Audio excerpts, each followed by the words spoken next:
What would happen if every nuclear weapon on Earth exploded at the same time? There are about 12,000 nuclear warheads in the world. If they all exploded at once, entire cities would disappear in seconds.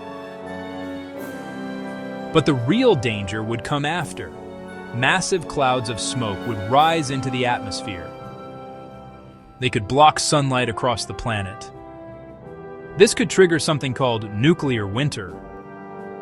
Temperatures worldwide would drop dramatically.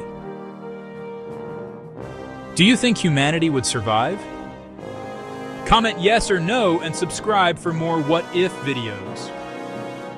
Stay curious.